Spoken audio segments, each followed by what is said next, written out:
누가복음 5장 1절부터 11절에 있는 말씀입니다. 저와 성도님들이 한 절씩 교독하고요. 11절은 함께 읽겠습니다. 무리가 몰려와서 하나님의 말씀을 들을새 예수는 기네사렛 호숫가에 서서 호숫가에 배 두 척이 있는 것을 보시니 어부들은 배에서 나와서 그물을 싣는지라. 예수께서 한 배에 오르시니 그 배는 시몬의 배라. 육지에서 조금 떼기를 청하시고 앉으사 배에서 무리를 가르치시더니 말씀을 마치시고 시몬에게 이르시되 깊은 데로 가서 그물을 내려 고기를 잡으라. 시몬이 대답하여 이르되 선생님, 우리들이 밤이 새도록 수고하였으되 잡은 것이 없지만은 말씀에 의지하여 내가 그물을 내리이다 하고 이렇게 하니 고기를 잡은 것이 심히 많아 그물이 찢어지는지라. 이에 다른 배에 있는 동무들에게 손짓하여 와서 도와달라 하니 그들이 와서 두 배의 체험에 잠기게 되었더라. 시몬 베드로가 이를 보고 예수의 무릎 들여 이르되 주여 나를 떠나소서 나는 죄인으로소이다 하니 이는 자기 및 자기와 함께 있는 모든 사람이 고기 잡힌 것으로 말미암아 놀라고 세베대의 아들로서 시몬의 동업자인 야고보와 요한도 놀랐습니다. 예수께서 시몬에게 이르시되 무서워하지 말라. 이제 오르는 내가 사람을 취하리라 하시니 그들이 배들을 육지에 대고 모든 것을 버려두고 예수를 따르니라. 아멘. 새해 첫 주일에 눈이 많이 내렸습니다. 저는 나이가 이렇게 많이 들었는데도 눈만 내리면 이렇게 좋은지 철이 덜 들었습니다. 네. 그래도 우리 교회 앞마당 눈은 제가 제일 많이 치웁니다. 전사님이랑 더불어서. 네. 우리 성도님들은 2025년도 새해를 맞아서 어떤 마음의 준비를 하고 있습니까? 그리고 올 1년을 어떻게 살아갈지 무슨 계획을 가지고 있습니까? 고등학생이 대학을 입학하면은 이제 내가 새롭게 모든 것을 시작해야지 하고 자연스럽게 동기부여가 됩니다. 어떤 청년이 그렇게 원하던 회사에 취직을 했다면은 큰 결심을 하고 내가 열심히 회사에서 일을 하고 내 원하는 바를 성취해야지 하고 이제 그 마음이 자연스럽게 회사를 위해서 최선을 다할 생각을 하게 되는 거죠. 새해라는 것이 바로 그런 동기부여가 되는 것입니다. 새해만 되면 우리가 새로운 결심을 하죠. 각오를 합니다. 자연스럽게. 그렇지만 새해 결단과 계획이 추상적이거나 막연해서는 안 됩니다. 구체적으로 실현 가능한 계획을 세워야 합니다. 저는 개인적으로 새벽 예배를 마치면 오전에 시간들이 이제 교회에서 보낼 때 공동체 성경 읽기는 물론 하고 또 성경 연구도 하고 그리고 제가 몇 년 전에 일본어 알파벳을 배우다가 짜증이 나서 어려워서 포기한 적이 있어요. 그런데 일본어를 안 하더라도 읽을 수는 있어야겠다는 생각이 들어가지고 이제 일본어 공부를 하루에 30분씩 할 예정입니다. 그래서 제가 지금도 미련하고 바보가 되지 않으려고 이 영어 그 원서를 기독교 서적을 계속 번역하고 있습니다. 근데 게을러 가지고 뛰어넘을 때가 많아요. 그래서 다시 계속 하루에 30분 정도만 번역을 할 생각이고 천자문이 되게 어렵더라고요. 쉬운 한자도 있지만 생전 못 들어본 희한한 한자도 많아요. 그래서 천자문 책이 있는데 그 책을 가지고 또 하루에 30분씩 한문 공부를 하고 이런 계획들을 아주 그냥 소소하게 세워놨습니다. 우리 성도님들도 실현 가능한 계획들을 세워서 잘 이렇게 성취를 해내기를 바라겠습니다. 특별히 말씀 묵상, 큐티, 기도 이런 것들을 계획을 하죠. 작정을 합니다. 그런데 그 큐티나 기도나 성경 읽기 이런 거를 제대로 하려면은 시간과 장소를 다 못 박아야 합니다. 그래서 언제 어느 곳에서 내가 큐티도 하고 성경을 읽을 것이다 라고 정확하게 정해놓고 시작해야 됩니다. 저는 작년에 우리 교회 성도들을 위해서 기도하면서 하나님 2025년도 새해가 되면 어떻게 우리 교회 성도들과 함께 신앙생활을 해야 될까요? 라고 고민하며 기도하다가 하나님께 엽죽고 간구했는데 하나님께서 저에게 또 제 아내에게 이런 응답을 해주셨습니다. 그것은 바로 주님께 순종하는 삶을 살자. 주님께 순종하여서 주님께 영광을 돌릴 뿐 아니라 주님께 응답을 받고 주님의 말씀에 따라서 바다 깊은 곳에 그물을 내려야겠다. 이런 결정을 내렸습니다. 여기 달려있는 표 좀 읽어보세요. 크게 시작. 인대로 가서 그물을 내려라. 아멘. 누가복음 5장에 있는 바로 그 말씀입니다. 오늘 말씀을 통해서 우리 성도님들에게 많은 은혜를 함께 나누고 싶습니다. 1절 말씀을 한번 보겠습니다. 시작. 무리가 몰려와서 하나님의 말씀을 들을새 예수는 게네사렛 호숫가에 서서 아멘. 게네사렛 호숫가라 그랬죠. 게네사렛 이것은 이제 갈릴리 호수가 굉장히 큰데 북서쪽에 갈릴리가 이렇게 쭉 있으면 북서쪽에 위치한 비옥한 평야 지역이에요. 굉장히 풍요로운 땅입니다. 구약 성경에는 이곳을 이제 열왕기상 15장에 보면은 긴네렛이라 이렇게 옛날 지명이 나오고요.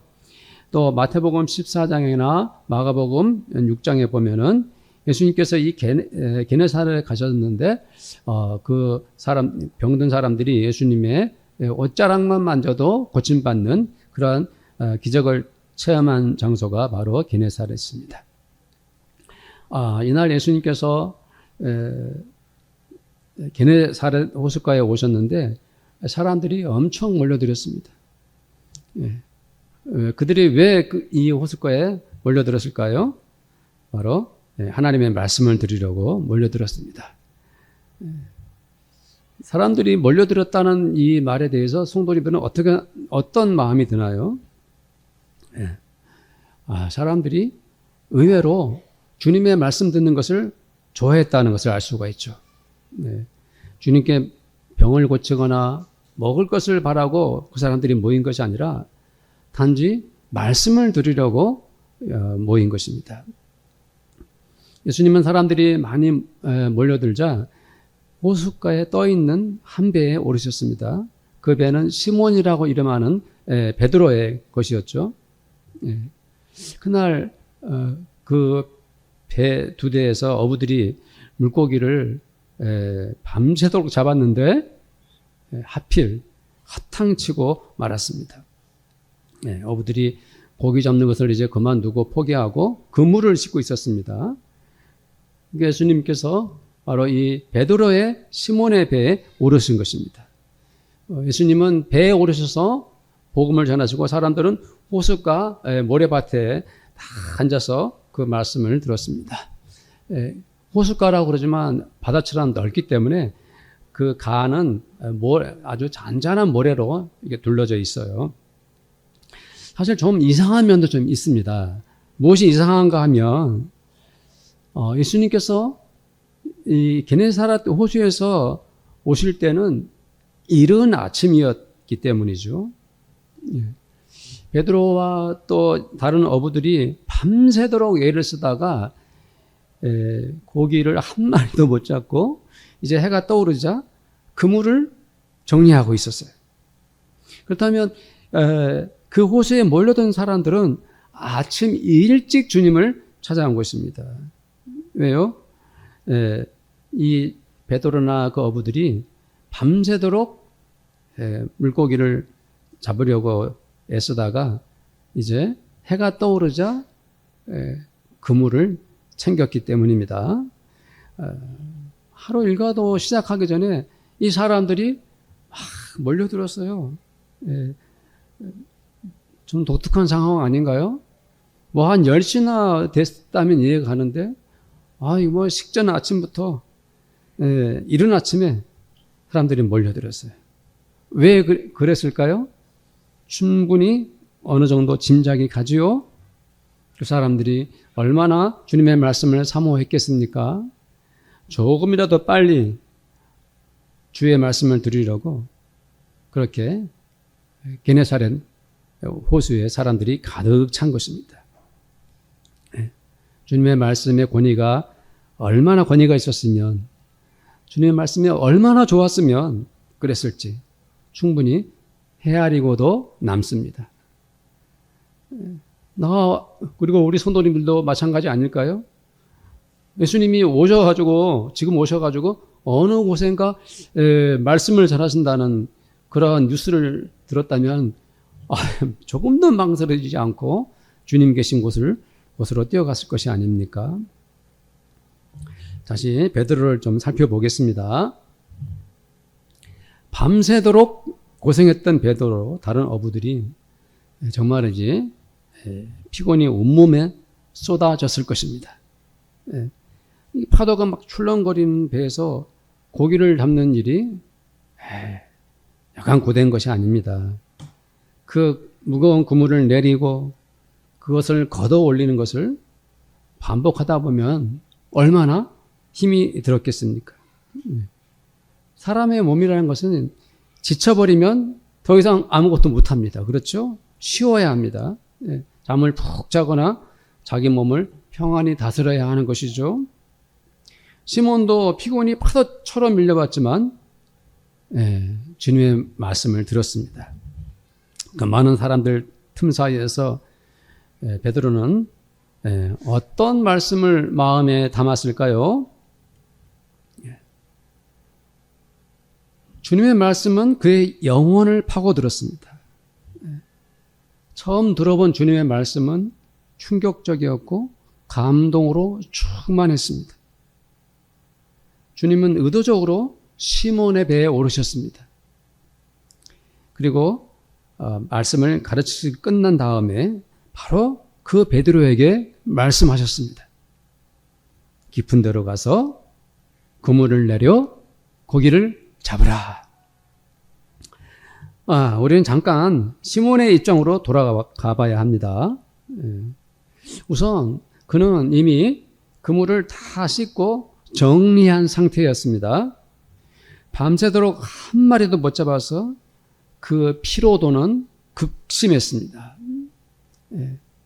고기를 좀 잡았다면 그나마 피곤이 덜했을 텐데 한 마리도 못 잡았으니까 얼마나 지쳐 있었겠습니까? 아마 베드로는 참으로 이상하다 싶었을 것입니다. 왜 오늘따라 물고기가 한 마리도 안 잡힐까? 아무리 생각해봐도 이해가 안 되었습니다. 화도 나고, 오늘 같은 날은 참 재수도 없다 하고 분노가 치밀었을 것입니다. 그런데 주님이 그에게 깊은 데로 가서 그물을 내려 고기를 잡으라 하셨으니 저 같으면 내가 왜 그물을 던져야 하지? 하고 거절을 했을 것 같습니다. 밤새도록 고기가 없었던 것은 물론이고 너무 지쳐버린 몸으로 다시 배를 이끌고 요즘처럼 모터도 없이 다시 노를 저어서 깊은 데로 가야 되니까 그 번거로움이 얼마나 컸겠습니까? 저 같으면 불순종했을 확률이 85%입니다. 그러나 베드로는 어떻게 행동했죠? 5절 말씀입니다. 읽어봅시다. 시몬이 대답하여 이르되 선생님 우리들이 밤이 새도록 수고하였으되 잡은 것이 없지만은 말씀에 의지하여 내가 그물을 내리다 하고. 베드로는 왜 이렇게 단순하게 즉각 순종을 했을까요? 성도들은 어떻게 생각을 합니까? 내가 베드로라면 나도 역시 그처럼 금방 그렇게 그물을 호수 깊은 데로 가서 던졌을까요? 베드로는 주님의 말씀에 의지하여 순종한다 했습니다. 주님께서 말씀하시니까 제가 순종하겠습니다. 이런 의미죠. 성도님들, 우리는 베드로가 주님의 말씀에 의지하여 순종하겠다 하는 이 말을 깊이 생각해 봐야 합니다. 베드로는 예수님이 말씀하시니 순종하였지만은 그것은 맹목적인 것이 아니었습니다. 아무런 생각도 없이 즉흥적으로 순종한 것도 아니었습니다. 예수님께서 명령하시니까 그 권위에 짓눌려서 절대 복종하듯이 두려워서 순종한 것도 아니었습니다. 그는 그날 주님이 전하시는 말씀을 충분히 들었습니다. 호숫가에 앉아서 그 많던 사람들 사이에서 주님이 전하시는 말씀을 귀담아 들었습니다. 베드로는 어부였습니다. 그는 늘 고단한 삶을 살았습니다. 평생토록 고기 잡는 일에만 매달렸던 사람입니다. 그는 가정을 이루고 살았습니다.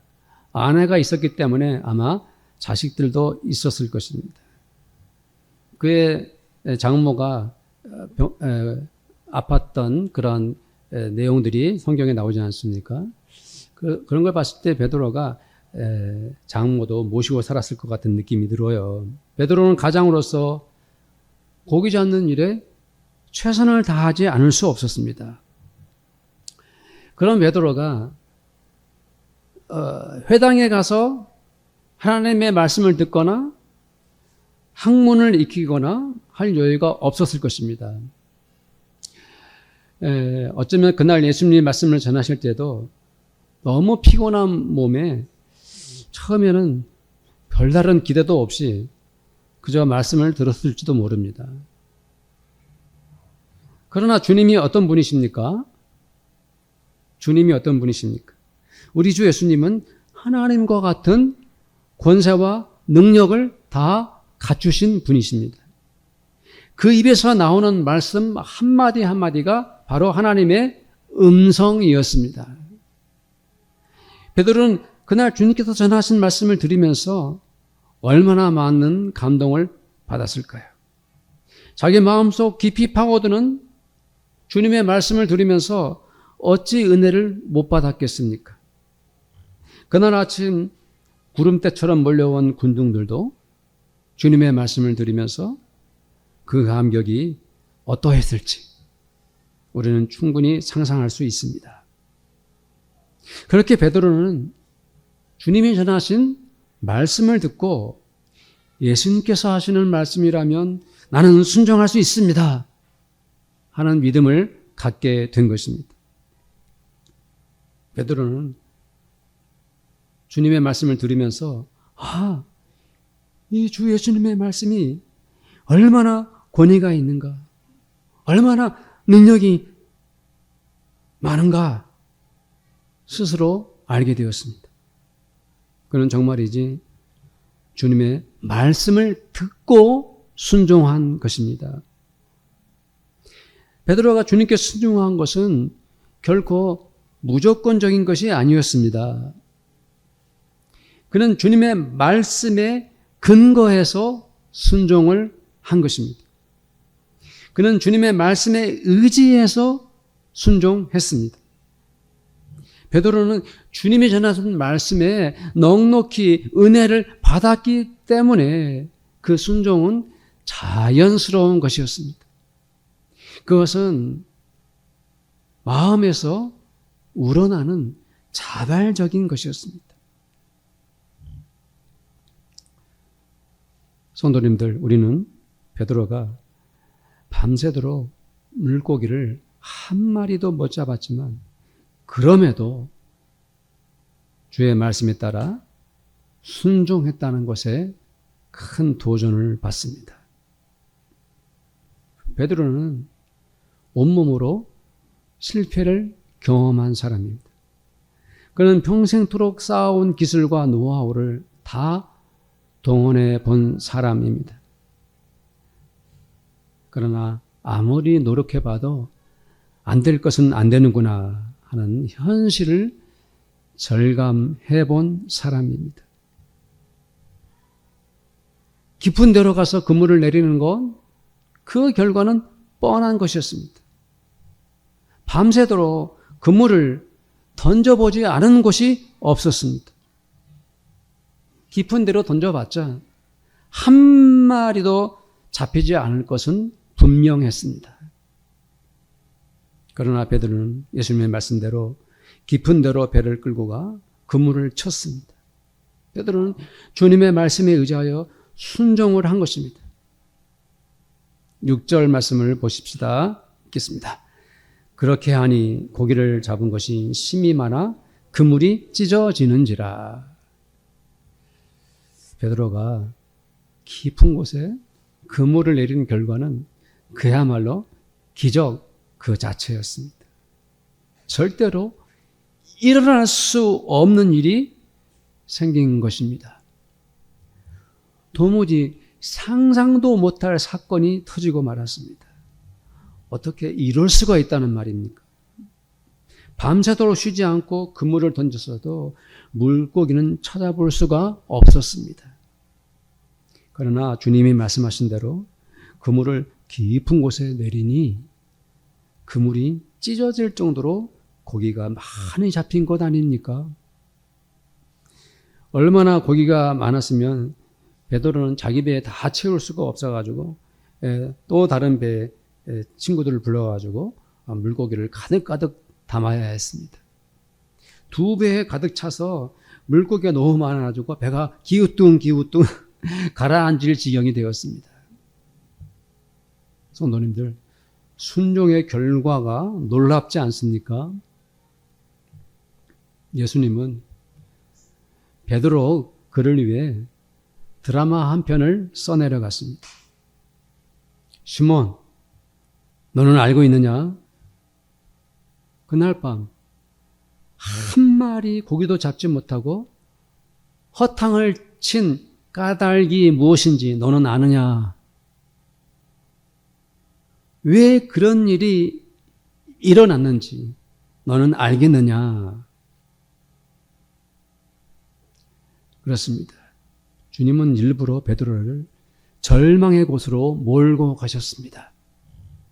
전혀 의도적으로 베드로가 고기를 잡지 못하도록 그 호수에 관여하셨습니다. 주님은 모든 물고기를 멀리 쫓아내시고 베드로를 힘들게 고생하게 만드셨습니다. 이럴 수는 없는 것이다. 몇 번이나 생각해봐도 베드로는 밤새도록 그물을 내리고 올리기를 반복하다가 결국 포기하고 말았습니다. 도무지 이해할 수 없는 상황이었습니다. 아무리 생각해봐도 납득이 안 되는 현실이었습니다. 자기가 겪은 모든 경험과 어부로서의 실력도 아무런 쓸모가 없었습니다. 말 그대로 실패였습니다. 그야말로 모든 것들이 헛것이었습니다. 절대로 오를 수 없는 커다란 절벽이 버티고 있는 것 같습니다. 잠시 후면 폭포수 밑으로 떨어지기 직전입니다. 근데 나는 그 물길에 떠내려가고 있습니다.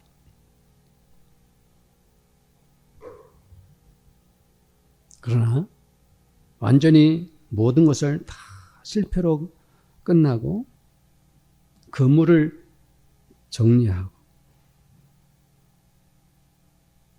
이제 베드로가 모든 것을 내려놓을 때 예수님이 시몬에게 오셨습니다. 베드로는 주님의 말씀을 들을 계획은 하나도 없었습니다. 어떤 마음의 준비도 되어 있지 않았습니다. 그런데 그 자리를 떠날 수가 없었습니다. 당신이 말씀을 전하든 말든 나는 이제 집으로 돌아가서 하고 돌아갈 수가 없었어요. 왜 그런지 아시죠? 예수님이 바로 시몬의 배에 오르셨기 때문입니다. 배에 오르셨으니까 배를 못 움직이잖아요. 그런 할일 없이 자기 귀에 들려오는 그분의 음성을 듣기 시작했습니다. 어쩌면 베드로는 어떤 선생의 가르침에도 생소했던 사람입니다. 살기에 바쁘고 고단했던 그가 안식일에 회당 한번 찾아가서 랍비의 말씀을 들을 기회가 많지 않았을 것입니다.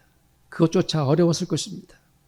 책을 읽거나 뭔가를 배울 기회조차 없었던 베드로가 그 피곤한 몸을 이끌고 말씀을 전하신 주님의 그 말씀을 듣는 것이 얼마나 벅찼겠습니까? 그러나 베드로는 바로 그 자리에서 주님의 말씀에 사로잡히고 말았습니다. 주님이 누구십니까? 하나님이십니다. 하나님이 친히 그 목소리로 말씀하셨으니 어찌 베드로가 충격을 받지 않았겠습니까? 내 영혼에 파고드는 격한 감동은 오직 우리 주 예수님만이 할 수 있는 것이었습니다. 그리고 비로소 주님이 그에게 말을 하셨습니다. 말씀하셨습니다. 시몬아, 너 기분대로 가 그물을 내려라. 예수님은 바로 이 순간을 위해 치밀한 드라마를 엮어 가신 것입니다. 나는 너한 사람, 바로 너를 위해 오늘 나는 여기에 게네사렛에 왔다. 자, 깊은 곳으로 가 그곳에 그물을 던져라. 주님이 나에게 말씀을 하시다. 여기에 이토록 많은 사람들이 모여 있는데 단지 나 한 사람을 지목하시고 나에게 주님이 말씀을 하시다니요.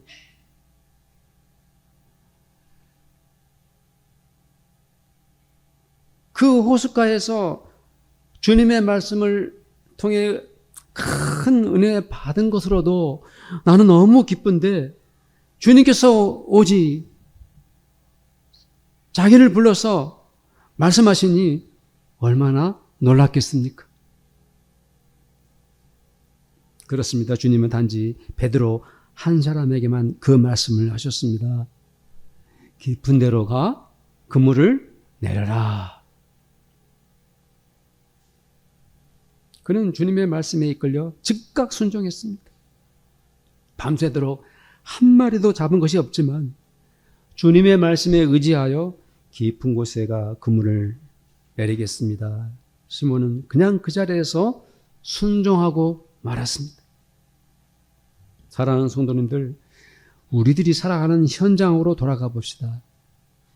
지극히 현실적인 나의 상황을 한번 들여다 보십시오.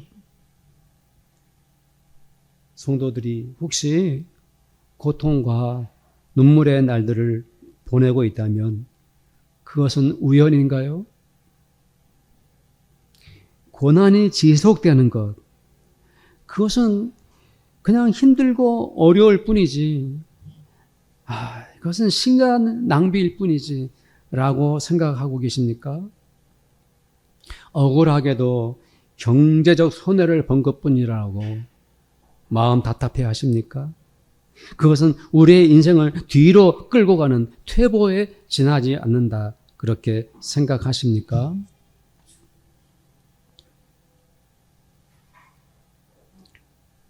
그러나 결국 나는 실패하고 말았구나.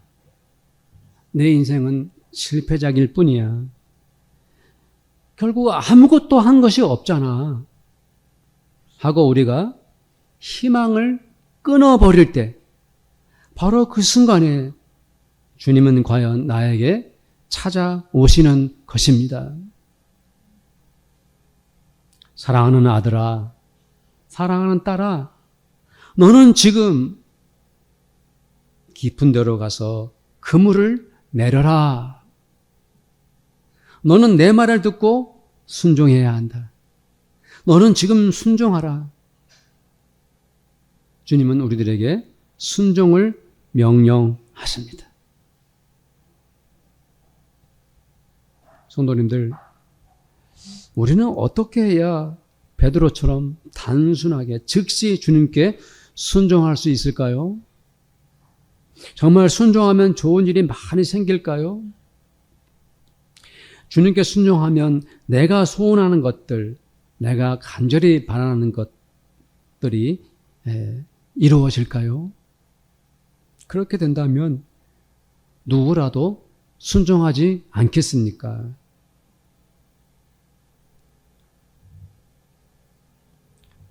사랑하는 성도님들, 베드로가 처음부터 순종하던 사람이었나요? 그는 느닷없이 아무런 계획도 없이 갑자기 주님을 만나서 단지 그분의 말씀을 듣다가 은혜를 받은 것입니다. 성도님들, 중요한 것을 놓쳐서는 안 됩니다. 우리는 베드로처럼 주님의 말씀에 은혜를 받아야 하는 것입니다.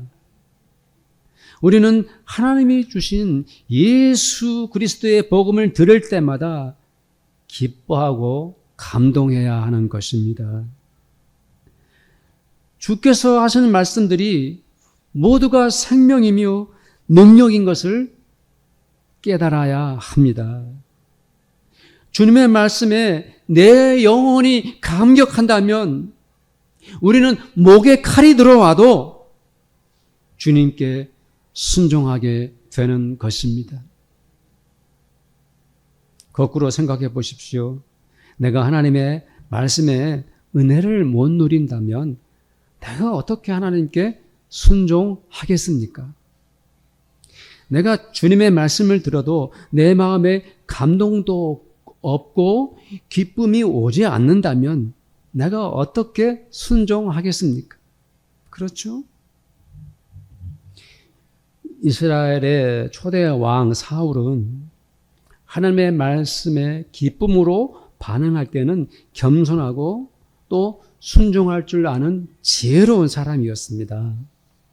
그러나 그가 왕으로서의 절대 권력의 즐거움에 빠져서 점차 그 마음이 교만해지고 하나님의 말씀을 거역하기 시작할 때 순종하는 자가 아니라 하나님께 불순종하는 미련한 왕이 되고 말았습니다. 사울은 순종이 제사보다 낫고 듣는 것이 수대양의 기름보다 중요한 것을 몰랐습니다. 제사만 드리면 하나님이 기뻐하실까요? 하나님께 바칠 수대양의 기름들을 잔뜩 준비한다고 해서 하나님이 흡족하실까요? 하나님은 거칠의 예배보다 하나님의 말씀에 순종하는 것을 원하십니다. 하나님은 내가 물질이나 내가 가진 힘으로 하나님께 뭔가를 바치는 것보다도 주 예수의 복음을 따라 순종하는 것을 훨씬 더 기뻐하십니다. 내가 주님의 말씀에 순종하느냐 불순종하느냐는 것은 순전히 성도들 각자 자신이 선택하는 것입니다. 내가 하나님께 불순종하는 것은 내 마음이 교만하다는 것을 스스로 드러내는 것입니다. 내가 사랑하는 우리 주 예수님께 순종하지 않는 것은 내가 얼마나 어리석은 사람인가를 자신이 인정하는 것입니다.